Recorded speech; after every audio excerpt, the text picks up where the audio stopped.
Assalamu alaikum, this is Selina from Michigan, সবাই ভালো আছেন? আমরা আজকে ফার্স্ট টক শো কিন্তু শুরু করছি অ্যান্ড আই মেনশন আগেও যে আমরা কমিউনিটির বাস্তব কিছু জিনিস লিয়া আমরা কথা কইব আমরা টক শোর মধ্যে অ্যান্ড আজকে আমার লগে যে আসেন টক শোর মধ্যে আমরা গেস্ট হিসাবে আমরা কমিউনিটির অনেক পুরানো একজন ইমাম সাহেব। আমি ইমাম সাহেব হয়ে তাদের হইতাম পারি না বিকজ আমি তাদের ছোটোবেলা থেকে মামা ডাকি আইছি তান আমরা দেখছেন তাদের চোখের সামনে আমরা বড় হয়েছি। সো আমি তাদের মামা হইও সম্মান করলাম আর তাইনের লগে একটু পরিচয় বা আর তাইন কিতা কিতা সার্ভিস প্রোভাইড করেন আমরা কমিউনিটির মধ্যে আর কি ধরনের প্রবলেম লইয়া মানুষ তাইনের কাছে এটা আজকে আমরা একটু ডিসকাস করব। আসসালামু আলাইকুম মামা। থ্যাংক ইউ আমরা প্রোগ্রাম জয়েন করার লাগিন আর আমি কিছু প্রশ্ন আজকে আপনারা করবো, আপনি যদি একটু হেল্প করেন আমরা কমিউনিটির বোঝার লাগিন আর আপনার কাছে যদি কোনো হেল্প দরকার পড়ে তারা আপনার কাছে আইতে পারবে কিনা। সো আমার প্রথম প্রশ্ন, আমি তো জানি আপনি কবে থেকে আছেন কেন, যদি আমরা অডিয়েন্সের লাগিন আপনি একটু কইন যে আপনি কোন ইয়ার থেকে আপনি মিশিগানে আসছেন না কত বছর ধরে আপনি ইমামতি করা। আসসালামু আলাইকুম রাহমাতুল্লাহি ওয়া বারাকাতুহু। আমি ইমাম আব্দুল লতিফ আজম। আমি ইমাম মসজিদ আল ফালার অনেক প্রায় 30 বছর যাবত আছি, এবারে 30 বছর হয়ে যাবে। আমি আগে ফুল টাইম ইমামতিতে ছিলাম, এখন শুধু জুমার নামাজ পড়াই এবং জুমার খুতবাগুলো দিই। আর পরে আমার মুসলিম কমিউনিটি সার্ভিস নামে আমরা একটা ডিবিএ অফ মসজিদ ফালা আইসেন্টিস, তো ওইটার আমি ডাইরেক্টর হিসাবে আছি। আপনি ইমামতি থেকে এখন রিটায়ার আছেন? আসি জুমার নামাজ পড়াই আর মাঝে মধ্যে ইন্ডিয়ার মধ্যে, আর বেশিরভাগই আমার যখন জব হলো মুসলিম কমিউনিটি সার্ভিস মিশিগান, যেটা এটার মাধ্যমে আমরা অনেক সার্ভিস প্রোভাইড করি আর কি। আমি তো তখন জানি অনেক আপনার কাছে প্রবলেম লইয়া যে অনেকের ডিভোর্সের ব্যাপারে বা ডোমেস্টিক ভায়োলেন্স ম্যারেজ লাইফের মধ্যে অনেক ধরনের প্রবলেম হয়, তার লাগি আপনি কিতা কিতা সার্ভিস প্রোভাইড করেন? আমরা অনেক সার্ভিস আমরা প্রোভাইড করি, বিশেষ করে মানুষ এখন যে বর্তমানে আমি যখন আজ থেকে 40 বছর আগে যে সময় দেশে আসি, তখন এইখানে আসার পরে আমরা দেখলাম ওই যে ডিভোর্সের হার যেটা ফ্যামিলিতে, ওইটাতে মাত্র 8% ছিল তখন মুসলমানদের মধ্যে, আর নন মুসলমানদের মধ্যে ছিল এখানে ইন্ডিজেন যারা তাদের মধ্যে ছিল প্রায় 60 to 70%। এটা ছিল তাদের এটা এখন 60-তে চলে আসছে, আর আমাদের এটা 40-তে চলে গেছে। মানে আমাদের এটা আরো অনেক বাড়ছে। আপনি যখন মানুষ আপনার কাছে আয় বিভিন্ন প্রবলেম নিয়ে, লাইক কোন কারণে divorce? Most of the problem of disagreement, most of লুকোচুরি, হাইড এন্ড সি। লুকোচুরি বলতে আপনি একটু বুঝাই যদি কইতেন। লুকোচুরি হলো যে মনে হয় আপনাকে স্বামী আসছে বলে এসে ঢুকছেন, আপনি ফোনে আলাপ করতেছেন, অথবা তখন আপনি কাকে আলাপ করতেছেন না, কেউ না, অথচ আপনি একটা লোকের সাথে আলাপ করছেন, মা হোক ভাই হোক বোন হোক, ওটা ডিসক্লোজ করে দিলে সমস্যার সমাধান হয়ে যায়। বাট যেহেতু এটা ডিসক্লোজ করা হয় না, থেকে আর কে কার সাথে ডাউট এটাকে বলে, এটা ডাউট, আর এইটা থেকে একটা পরে আরেকটা চলে, এইগুলো একটা। আরেকটা সমস্যা হলো যেটা যাদের মিডিল এজে যারা, তাদের একটা সমস্যা, বিরাট সমস্যা হতেছে।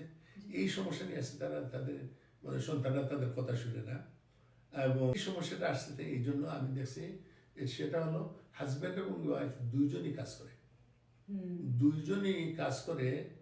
এখন কেউ হয়তো রাত্রে কাজ করে, কেউ দিনে কাজ করে, অথবা দুইজনে একসাথে যদি কাজ করে, এটা তখন এই বাচ্চারা একা থাকে।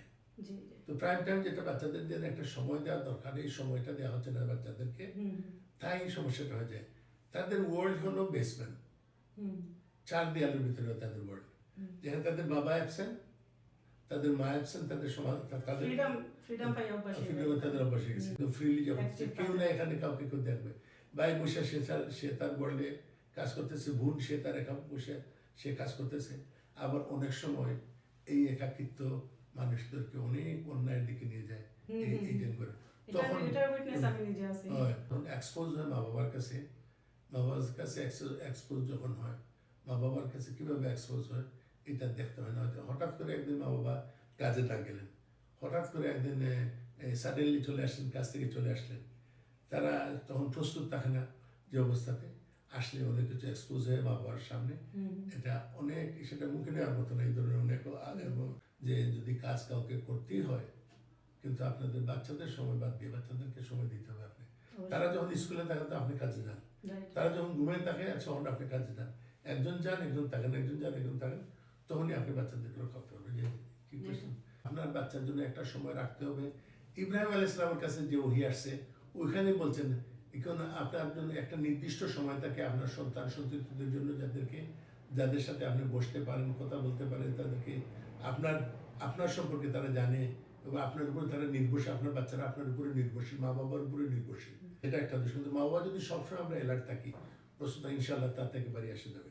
তার মানে ঝগড়ার মানে ডিভোর্সের যে মেইন কারণ আপনি ঝগড়াটা হইছে শুরু একটা আপনার যে বললাম না যে এই যে তুমি কার সাথে কথা বলতেছো, না কার সাথে না, এটা তো একটা সন্দেহের মধ্যে এইগুলো একটা সিড হয়। আরেকটা হলো যে এই সবকিছু ক্লিয়ার রাখা উচিত। আপনি করে যখন ঢোকার সাথে সাথে বলে তোমাকে এত ময়লা ছেড়ে দেখা যেতেছে কেন, বরঞ্চ এটা বলা উচিত ছিল আসো আসো তাড়াতাড়ি আসো, কোনো সমস্যা হয়েছে নাকি, এভাবে বলা হইলে সমস্যাটা হইতো না। তোমার চেহারা ময়লা দেখা যেতেছে, আজকে এত লিটে আসলে কেন, এইটা বললে ওই সমস্যা হয়েছে। প্রত্যেকেই তাদের পার্সোনালি প্রত্যেকের একটা এই যে আছে ওই যে আনানিয়া বলে এটাকে, ও সেলফিশনেস আছে, তার সেলফ। একটা স্ত্রী হাজব্যান্ড হোক অথবা স্বামী স্ত্রী হোক, সেই আমিত্ব আছে একটা, আমার সাথে এভাবে কথা বলছো কেন, মানে always have smile in your face and welcome with a smile, এটাই তো ওইটা। এবং সবসময় কমিউনিকেশন রাখা।